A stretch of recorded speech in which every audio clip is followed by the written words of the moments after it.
ਨਮਸਕਾਰ ਖਬਰਾਂ ਦੇ ਇਸ ਬੁਲੇਟਿਨ ਵਿੱਚ ਤੁਹਾਡਾ ਸਵਾਗਤ ਹੈ। ਮੈਂ ਹਾਂ ਤਰਨਜੀਤ ਕੌਰ। ਪਹਿਲਾਂ ਪੇਸ਼ ਨੇ ਚੁਣਵੀਆਂ ਖਬਰਾਂ। ਆਮ ਆਦਮੀ ਪਾਰਟੀ ਨੂੰ ਵੱਡਾ ਝਟਕਾ। ਰਾਜ ਸਭਾ ਮੈਂਬਰ ਰਾਘਵ ਚੱਡਾ ਨੇ ਛੱਡੀ ਆਮ ਆਦਮੀ ਪਾਰਟੀ। ਅਸ਼ੋਕ ਮਿੱਤਲ ਤੇ ਸੰਦੀਪ ਪਾਠਕ ਨੇ ਵੀ ਪਾਰਟੀ ਨੂੰ ਕਿਹਾ ਅਲਵਿਦਾ। ਪ੍ਰੈਸ ਕਾਨਫਰੰਸ ਕਰਕੇ ਭਾਜਪਾ ਵਿੱਚ ਸ਼ਾਮਲ ਹੋਣ ਬਾਰੇ ਦਿੱਤੀ ਜਾਣਕਾਰੀ।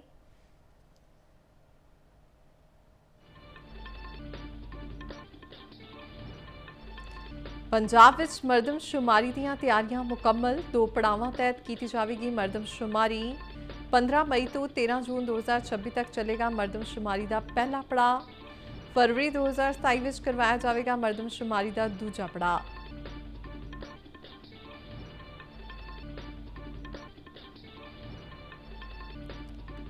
ਉੱਨੀ ਸੌ 84 ਦੇ ਸਿੱਖ ਵਿਰੋਧੀ ਦੰਗਿਆਂ ਦੇ ਮਾਮਲੇ ਵਿੱਚ ਸੱਜਣ ਕੁਮਾਰ ਨੂੰ ਸੁਪਰੀਮ ਕੋਰਟ ਵੱਲੋਂ ਵੱਡਾ ਝਟਕਾ। ਜ਼ਮਾਨਤ ਪਟੀਸ਼ਨ ਨੂੰ ਖਾਰਜ ਕਰਦਿਆਂ ਕਿਸੇ ਵੀ ਤਰ੍ਹਾਂ ਦੀ ਰਾਹਤ ਦੇਣ ਤੋਂ ਕੀਤਾ ਇਨਕਾਰ। 3 ਕੇਸਾਂ ਵਿੱਚ ਉਮਰ ਕੈਦ ਦੀਆਂ ਸਜ਼ਾ ਭੁਗਤ ਰਿਹਾ ਹੈ ਸੱਜਣ ਕੁਮਾਰ। ਵੱਧਦੀ ਉਮਰ, ਖਰਾਬ ਸਿਹਤ ਅਤੇ ਪਤਨੀ ਦੀ ਬਿਮਾਰੀ ਦਾ ਹਵਾਲਾ ਦਿੰਦੇ ਹੋਏ ਜ਼ਮਾਨਤ ਦੀ ਕੀਤੀ ਸੀ ਮੰਗ।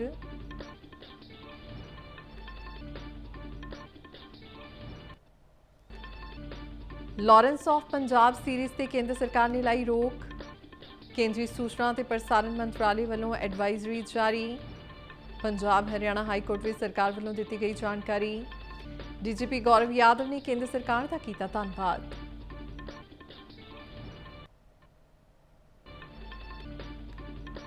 ਸਮਾਜਿਕ ਨਿਆਂ ਤੇ ਸਸ਼ਕਤੀਕਰਨ ਮੰਤਰਾਲੇ ਵੱਲੋਂ ਚੰਡੀਗੜ੍ਹ ਵਿੱਚ ਚਿੰਤਨ ਸ਼ਿਵਰ ਦਾ ਆਯੋਜਨ। ਕੇਂਦਰੀ ਮੰਤਰੀ ਵਿਰੇਂਦਰ ਕੁਮਾਰ ਉਚੇਚੇ ਤੌਰ ਤੇ ਰਹੇ ਮੌਜੂਦ। ਮੰਤਰੀ ਬੋਲੇ ਯੋਜਨਾਵਾਂ ਨੂੰ ਲੋਕਾਂ ਤੱਕ ਪਹੁੰਚਾਉਣ ਲਈ ਕੇਂਦਰ ਅਤੇ ਸੂਬਿਆਂ ਵਿਚਕਾਰ ਤਾਲਮੇਲ ਜ਼ਰੂਰੀ। 26 ਅਪ੍ਰੈਲ ਤੱਕ ਚੱਲੇਗਾ ਇਹ 3 ਦਿਨਾਂ ਚਿੰਤਨ ਸ਼ਿਵਰ।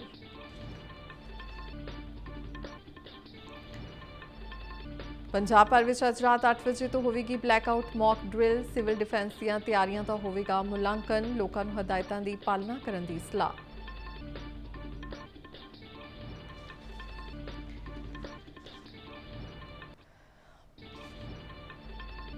ਤੇ ਪੱਛਮੀ ਏਸ਼ੀਆ ਦੇ ਮੌਜੂਦਾ ਹਾਲਾਤਾਂ ਤੇ ਕੇਂਦਰ ਸਰਕਾਰ ਨੇ ਸਾਂਝੀ ਕੀਤੀ ਅਹਿਮ ਜਾਣਕਾਰੀ। ਕਿਹਾ ਦੇਸ਼ ਵਿੱਚ ਪੈਟਰੋਲ ਅਤੇ ਡੀਜ਼ਲ ਦੀਆਂ ਕੀਮਤਾਂ ਵਿੱਚ ਨਹੀਂ ਕੀਤਾ ਗਿਆ ਕੋਈ ਬਦਲਾਅ। ਘਰੇਲੂ ਗੈਸ ਆਨਲਾਈਨ ਬੁੱਕ ਕਰਨ ਦੀ ਕੀਤੀ ਗਈ ਅਪੀਲ। ਲੋਕਾਂ ਨੂੰ ਕਿਸੇ ਵੀ ਤਰ੍ਹਾਂ ਦੇ ਡਰ ਵਿੱਚ ਆ ਕੇ ਖਰੀਦਦਾਰੀ ਨਾ ਕਰਨ ਦੀ ਦਿੱਤੀ ਸਲਾਹ। ਤੇ ਹੁਣ ਖਬਰਾਂ ਵਿਸਥਾਰ ਨਾਲ। ਆਮ ਆਦਮੀ ਪਾਰਟੀ ਨੂੰ ਅੱਜ ਵੱਡਾ ਝਟਕਾ ਲੱਗਾ ਹੈ। ਰਾਜ ਸਭਾ ਮੈਂਬਰ ਰਾਘਵ ਚੱਡਾ ਨੇ ਆਮ ਆਦਮੀ ਪਾਰਟੀ ਨੂੰ ਅਲਵਿਦਾ ਕਹਿ ਦਿੱਤਾ ਹੈ। ਰਾਘਵ ਚੱਡਾ ਦੇ ਨਾਲ-ਨਾਲ ਪਾਰਟੀ ਦੇ 2 ਹੋਰ ਅਹਿਮ ਰਾਜ ਸਭਾ ਮੈਂਬਰਾਂ ਅਸ਼ੋਕ ਮਿੱਤਲ ਅਤੇ ਡਾਕਟਰ ਸੰਦੀਪ ਪਾਠਕ ਨੇ ਵੀ ਪਾਰਟੀ ਛੱਡਣ ਦਾ ਐਲਾਨ ਕੀਤਾ ਹੈ। ਇਹਨਾਂ ਤਿੰਨਾਂ ਆਗੂਆਂ ਨੇ ਇੱਕ ਸਾਂਝੀ ਪ੍ਰੈਸ ਕਾਨਫਰੰਸ ਕਰਕੇ ਜਾਣਕਾਰੀ ਦਿੱਤੀ ਕਿ ਉਹ ਹੁਣ ਭਾਰਤੀ ਜਨਤਾ ਪਾਰਟੀ ਵਿੱਚ ਸ਼ਾਮਲ ਹੋਣ ਜਾ ਰਹੇ ਨੇ। ਰਾਘਵ ਚੱਡਾ ਨੇ ਪਾਰਟੀ ਛੱਡਣ ਦੇ ਕਾਰਨਾਂ ਬਾਰੇ ਚਰਚਾ ਕਰਦਿਆਂ ਪਾਰਟੀ ਦੀ ਮੌਜੂਦਾ ਕਾਰਜਸ਼ੈਲੀ ਤੇ ਸਵਾਲ ਚੁੱਕੇ ਨੇ। ਰਾਘਵ ਚੱਡਾ ਨੇ ਕਿਹਾ ਕਿ ਉਹਨਾਂ ਨੇ ਪਿਛਲੇ 15 ਸਾਲਾਂ ਤੋਂ ਪਾਰਟੀ ਨੂੰ ਆਪਣੇ ਖੂਨ ਪਸੀਨੇ ਨਾਲ ਸਿੰਜਿਆ ਸੀ, ਪਰ ਹੁਣ ਪਾਰਟੀ ਰਾਸ਼ਟਰੀ ਹਿੱਤਾਂ ਨੂੰ ਵਿਸਾਰ ਕੇ ਸਿਰਫ ਨਿੱਜੀ ਫਾਇਦੇ ਨੂੰ ਤਰਜੀਹ ਦੇ ਰਹੀ ਹੈ। ਉਹਨਾਂ ਨੇ ਦਾਅਵਾ ਕੀਤਾ ਕਿ ਰਾਜ ਸਭਾ ਵਿੱਚ ਆਪ ਦੇ 2/3 ਮੈਂਬਰ ਉਹਨਾਂ ਦੇ ਨਾਲ ਨੇ ਅਤੇ ਉਹ ਸੰਵਿਧਾਨਿਕ ਉਪਬੰਧਾਂ ਦੀ ਵਰਤੋਂ ਕਰਦੇ ਹੋਏ ਭਾਰਤੀ ਜਨਤਾ ਪਾਰਟੀ ਵਿੱਚ ਸ਼ਾਮਲ ਹੋ ਰਹੇ ਨੇ। ਉਹਨਾਂ ਕਿਹਾ ਕਿ ਹਰਭਜਨ ਸਿੰਘ, ਰਜਿੰਦਰ ਗੁਪਤਾ ਅਤੇ ਸਵਾਤੀ ਮਾਲੀਵਾਲ ਵੀ ਉਹਨਾਂ ਦੇ ਨਾਲ ਨੇ। पिछले 12 सालों में भारतीय जनता पार्टी की केंद्र की सरकार, माननीय प्रधानमंत्री नरेंद्र मोदी जी के नेतृत्व में जो सरकार चल रही है, उसने कई मजबूत ऐसे फैसले लिए जो आज से पहले नेता फैसले लेने से शायद डरते थे। चाहे वो आतंकवाद की जड़ें उखाड़कर फेंकना हो या भारत को विश्व की टॉप इकोनॉमीज में लाना हो। और इस नेतृत्व पे जनता ने 1 बार नहीं, 2 बार नहीं, 3 बार मोहर लगाई है। हम सब अपने आप को सौभाग्यशाली महसूस कर रहे हैं कि हम माननीय प्रधानमंत्री नरेंद्र मोदी जी की लीडरशिप में और गृह मंत्री अमित शाह जी की संकल्प शक्ति के साथ जुड़कर बिना रुके और बिना थके देश के लिए काम करेंगे। और जिन लोगों के मन में थोड़ी ਪੰਜਾਬ ਵਿੱਚ ਮਰਦਮਸ਼ੁਮਾਰੀ 2027 ਦਾ ਕੰਮ ਜਲਦੀ ਹੀ ਸ਼ੁਰੂ ਹੋਣ ਜਾ ਰਿਹਾ ਹੈ। ਡਾਇਰੈਕਟਰ ਜਨਗਣਨਾ ਕਾਰਜ ਨਵਜੋਤ ਖੋਸਾ ਨੇ ਦੱਸਿਆ ਕਿ ਇਸ ਵਾਰ ਮਰਦਮਸ਼ੁਮਾਰੀ 2 ਪੜਾਵਾਂ ਵਿੱਚ ਕੀਤੀ ਜਾਵੇਗੀ। ਪਹਿਲੇ ਪੜਾਅ ਵਿੱਚ ਮਕਾਨ ਸੂਚੀਕਰਨ ਅਤੇ ਮਕਾਨਾਂ ਦੀ ਗਣਨਾ ਦਾ ਕੰਮ 15 ਮਈ ਤੋਂ 13 ਜੂਨ ਤੱਕ ਚੱਲੇਗਾ। ਖਾਸ ਗੱਲ ਇਹ ਹੈ ਕਿ ਇਸ ਵਾਰ ਪਹਿਲੀ ਵਾਰ ਸਵੈ ਗਣਨਾ ਦਾ ਵਿਕਲਪ ਦਿੱਤਾ ਗਿਆ ਹੈ, ਜਿਸ ਤਹਿਤ ਲੋਕ 30 ਅਪ੍ਰੈਲ ਤੋਂ 14 ਮਈ ਤੱਕ ਸਰਕਾਰੀ ਪੋਰਟਲ ਤੇ ਲੌਗਇਨ ਕਰਕੇ ਖੁਦ 31 ਸਵਾਲਾਂ ਦੇ ਜਵਾਬ ਦਰਜ ਕਰ ਸਕਦੇ ਨੇ। ਇਸ ਡਿਜੀਟਲ ਮੁਹਿੰਮ ਲਈ ਸਿਰਫ ਮੋਬਾਈਲ ਅਤੇ ਇੰਟਰਨੈਟ ਦੀ ਲੋੜ ਹੋਵੇਗੀ। ਪੰਜਾਬ ਦੇ 23 ਜ਼ਿਲ੍ਹਿਆਂ ਅਤੇ 14 ਨਿਗਮਾਂ ਵਿੱਚ ਇਸ ਕੰਮ ਦੀ ਨਿਗਰਾਨੀ ਲਈ ਲਗਭਗ 67,000 ਗਣਕ ਅਤੇ ਸੁਪਰਵਾਈਜ਼ਰ ਤਾਇਨਾਤ ਕੀਤੇ ਜਾਣਗੇ, ਜਿਨ੍ਹਾਂ ਦੀ ਸਿਖਲਾਈ 16 ਅਪ੍ਰੈਲ ਤੋਂ ਸ਼ੁਰੂ ਹੋ ਚੁੱਕੀ ਹੈ। ਲੋਕਾਂ ਦੇ ਖਦਸ਼ਿਆਂ ਨੂੰ ਦੂਰ ਕਰਦਿਆਂ ਅਧਿਕਾਰੀ ਨੇ ਸਪਸ਼ਟ ਕੀਤਾ ਹੈ ਕਿ ਘਰ ਆਉਣ ਵਾਲੇ ਗਣਕ ਕੋਲ ਇੱਕ QR ਕੋਡ ਵਾਲਾ ID ਕਾਰਡ ਹੋਵੇਗਾ, ਜਿਸ ਨੂੰ ਸਕੈਨ ਕਰਕੇ ਉਸ ਦੀ ਪਛਾਣ ਦੀ ਪੁਸ਼ਟੀ ਕੀਤੀ ਜਾ ਸਕਦੀ ਹੈ। ਉਨ੍ਹਾਂ ਭਰੋਸਾ ਦਿੱਤਾ ਹੈ ਕਿ ਜਨਗਣਨਾ ਦੌਰਾਨ ਕੋਈ ਵੀ OTP, ਦਸਤਾਵੇਜ਼ ਜਾਂ ਪੈਸੇ ਨਹੀਂ ਮੰਗੇ ਜਾਣਗੇ। ਨਵਜੋਤ ਖੋਸਾ ਨੇ ਪੰਜਾਬ ਵਾਸੀਆਂ ਨੂੰ ਅਪੀਲ ਕੀਤੀ ਕਿ ਉਹ ਬਿਨਾਂ ਕਿਸੇ ਡਰ ਤੋਂ ਸਹੀ ਜਾਣਕਾਰੀ ਸਾਂਝੀ ਕਰਨ ਤਾਂ ਜੋ ਦੇਸ਼ ਦੀਆਂ ਭਵਿੱਖੀ ਭਲਾਈ ਸਕੀਮਾਂ ਨੂੰ ਬਿਹਤਰ ਤਰੀਕੇ ਨਾਲ ਤਿਆਰ ਕੀਤਾ ਜਾ ਸਕੇ।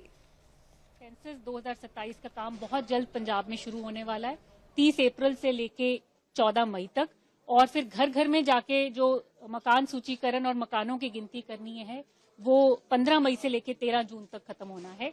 इस दौरान जब भी आपके घर गिनतीकार आए, आप बिल्कुल संकोच ना करें। जब गिनतीकार सेंसस जिला प्रशासन द्वारा नियुक्त किया गया है कर्मचारी, जिसको हम गिनतीकार बोलेंगे, वो आपके घर आएंगे, वो एक ID कार्ड कैरी कर रहे होंगे। आप उस ID कार्ड को पढ़ सकते हैं, देख सकते हैं। उस पे एक QR कोड भी बनाया गया है, उसको आप स्कैन कर सकते हैं। जैसे ही स्कैन करेंगे सारी इन्फॉर्मेशन आपके सामने आ जाएगी और आप पुष्टि कर सकते हैं कि वो सही कर्मचारी हैं जो जिला प्रशासन द्वारा ही आपके घरों में भेजे गए हैं। उसके अलावा जब वो 1984 ਦੇ ਸਿੱਖ ਵਿਰੋਧੀ ਦੰਗਿਆਂ ਦੇ ਮਾਮਲੇ ਵਿੱਚ ਉਮਰ ਕੈਦ ਦੀ ਸਜ਼ਾ ਕੱਟ ਰਹੇ ਸਾਬਕਾ ਕਾਂਗਰਸੀ ਆਗੂ ਸੱਜਣ ਕੁਮਾਰ ਦੀ ਜ਼ਮਾਨਤ ਪਟੀਸ਼ਨ ਨੂੰ ਖਾਰਜ ਕਰਦਿਆਂ ਸੁਪਰੀਮ ਕੋਰਟ ਨੇ ਕਿਸੇ ਵੀ ਤਰ੍ਹਾਂ ਦੀ ਰਾਹਤ ਦੇਣ ਤੋਂ ਇਨਕਾਰ ਕਰ ਦਿੱਤਾ ਹੈ। ਪੀੜਤਾ ਦੇ ਵਕੀਲ HS ਫੁਲਕਾ ਅਨੁਸਾਰ ਸੱਜਣ ਕੁਮਾਰ ਨੇ ਆਪਣੀ ਵੱਧਦੀ ਉਮਰ, ਖਰਾਬ ਸਿਹਤ ਅਤੇ ਪਤਨੀ ਦੀ ਬਿਮਾਰੀ ਦਾ ਹਵਾਲਾ ਦਿੰਦੇ ਹੋਏ ਜ਼ਮਾਨਤ ਦੀ ਮੰਗ ਕੀਤੀ ਸੀ। ਉਸ ਦਾ ਤਰਕ ਸੀ ਕਿ ਉਹ ਪਿਛਲੇ 8 ਸਾਲਾਂ ਤੋਂ ਜੇਲ੍ਹ ਵਿੱਚ ਹੈ ਅਤੇ ਉਸ ਦੀ ਅਪੀਲ ਤੇ ਸੁਣਵਾਈ ਨਹੀਂ ਹੋ ਰਹੀ। ਪਰ ਸੁਪਰੀਮ ਕੋਰਟ ਨੇ ਮਾਮਲੇ ਦੀ ਗੰਭੀਰਤਾ ਨੂੰ ਦੇਖਦੇ ਹੋਏ ਕਿਹਾ ਕਿ ਉਸ ਨੂੰ ਕੋਈ ਰਿਹਾਇਸ਼ ਨਹੀਂ ਦਿੱਤੀ ਜਾ ਸਕਦੀ। ਹਾਲਾਂਕਿ ਅਦਾਲਤ ਨੇ ਸਰਕਾਰ ਨੂੰ ਨਿਰਦੇਸ਼ ਦਿੱਤੇ ਨੇ ਕਿ ਉਸ ਨੂੰ ਲੋੜੀਂਦੀਆਂ ਡਾਕਟਰੀ ਸਹੂਲਤਾਂ ਮੁਹੱਈਆ ਕਰਵਾਈਆਂ ਜਾਣ। ਜ਼ਿਕਰਯੋਗ ਹੈ ਕਿ ਸੱਜਣ ਕੁਮਾਰ ਇਸ ਵੇਲੇ ਸਿਰਫ ਇੱਕ ਨਹੀਂ ਬਲਕਿ 3 ਉਮਰ ਕੈਦ ਦੀਆਂ ਸਜ਼ਾਵਾਂ ਭੁਗਤ ਰਿਹਾ ਹੈ। ਸਾਲ 2018 ਵਿੱਚ ਜਸਟਿਸ ਮੁਰਲੀਧਰ ਦੀ ਅਦਾਲਤ ਨੇ 5 ਕਤਲਾਂ ਦੇ ਮਾਮਲੇ ਵਿੱਚ ਉਸ ਨੂੰ ਸਜ਼ਾ ਸੁਣਾਈ ਸੀ, ਜਦਕਿ ਫਰਵਰੀ 2025 ਵਿੱਚ ਟ੍ਰਾਇਲ ਕੋਰਟ ਦੀ ਜੱਜ ਕਾਵੇਰੀ ਬਵੇਜਾ ਨੇ ਇੱਕ ਪਿਓ ਪੁੱਤ ਦੇ ਕਤਲ ਦੇ ਕੇਸ ਵਿੱਚ ਉਸ ਨੂੰ 2 ਹੋਰ ਉਮਰ ਕੈਦ ਦੀਆਂ ਸਜ਼ਾਵਾਂ ਸੁਣਾਈਆਂ ਸਨ।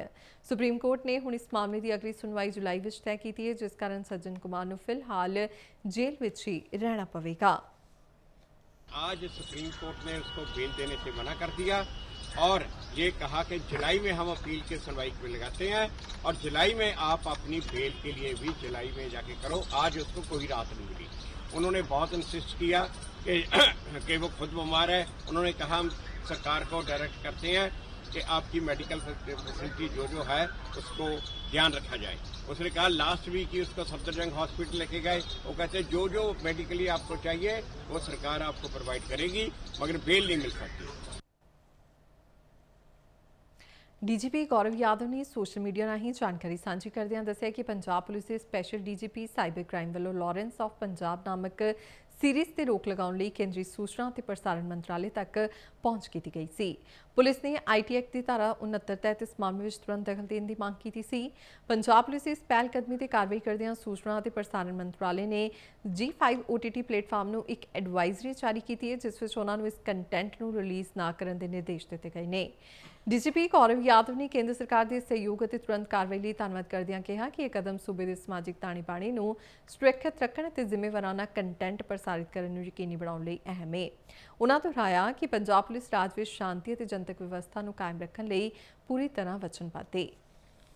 ਇਸ ਦੇ ਵਿੱਚ ਜਿਹੜੇ ਡਰਾਮੇਟਾਈਜ਼ਡ ਪੋਰਟਰੇਲਸ ਹੈਗੇ ਜਾਂ ਰੀਅਲ ਲਾਈਫ ਫੁਟੇਜ ਜਾਂ ਜਿਹੜਾ ਨੈਰੇਟਿਵ ਸ਼ੋ ਕੀਤਾ ਜਾ ਰਿਹਾ ਹੈਗਾ, ਉਸ ਤੋਂ ਆਰਗੇਨਾਈਜ਼ਡ ਕ੍ਰਾਈਮ ਤੇ ਕ੍ਰਿਮੀਨਲਸ ਦੀ ਗਲੋਰੀਫਿਕੇਸ਼ਨ ਦੀ ਸੰਭਾਵਨਾ ਹੈਗੀ।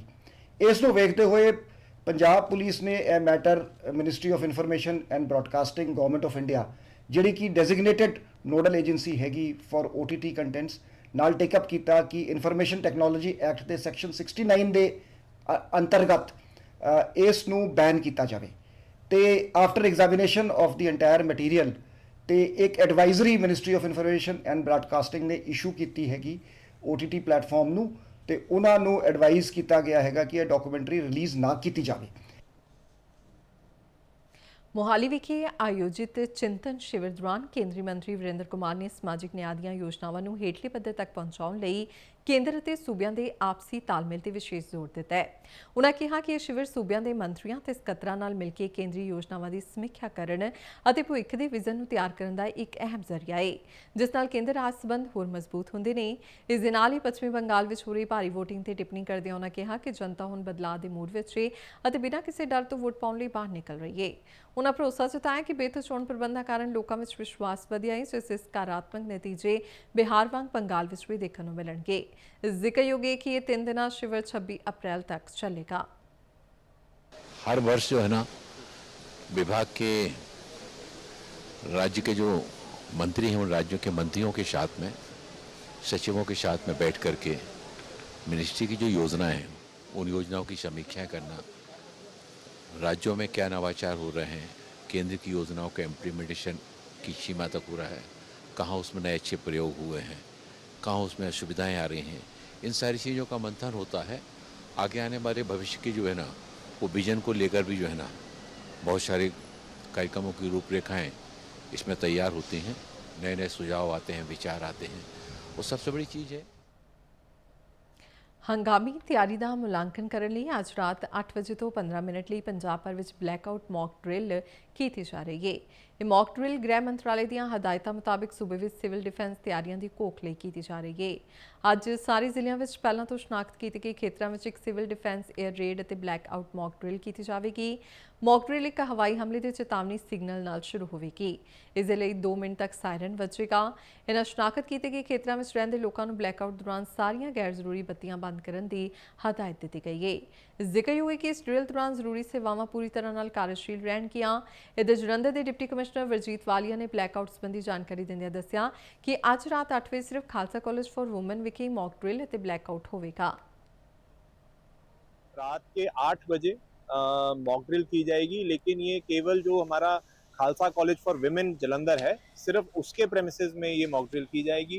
इसके तहत हम सारे ऑपरेशंस एक बार अपने टेस्ट करेंगे, जिसमें ब्लैकआउट भी आ जाता है, एयर रेड सायरन्स आ जाते हैं, इमरजेंसी रिस्पांस है, फायर फाइटिंग रिस्पांस है, और हमारी जो एयरफोर्स के साथ जो हॉटलाइन है वो सारी चीज़ें चेक की जाती है और उसकी सिमुलेशन की जाती है। तो किसी प्रकार की घबराने की कोई ज़रूरत नहीं है। ये एक रूटीन एक्सरसाइज है, सिर्फ इसलिए ताकि हम अपनी प्रिपेयर्डनेस को टेस्ट करते रहें और हमारी कोऑर्डिनेशन को हम टेस्ट करते रहें। ਦੂਜੇ ਪਾਸੇ ਜੰਮੂ ਕਸ਼ਮੀਰ ਦੇ ਕਠੂਆ, ਰਾਮਬਨ, ਕਿਸ਼ਤਵਾੜ ਦੇ ਅਨੰਤਨਾਗ ਵਿੱਚ ਬੀਤੇ ਦਿਨ ਬਲੈਕਆਊਟ ਮੌਕ ਡਰਿਲ ਕੀਤੀ ਗਈ। ਇਸ ਦੌਰਾਨ ਸਿਵਲ ਡਿਫੈਂਸ ਤਿਆਰੀਆਂ ਦਾ ਪ੍ਰੀਖਣ ਕੀਤਾ ਗਿਆ। ਇਸ ਉਪਰਾਲੇ ਵਿੱਚ ਪ੍ਰਸ਼ਾਸਨ ਅਤੇ ਲੋਕਾਂ ਵਿਚਾਲੇ ਸੁਚੱਜਾ ਤਾਲਮੇਲ ਦੇਖਣ ਨੂੰ ਮਿਲਿਆ।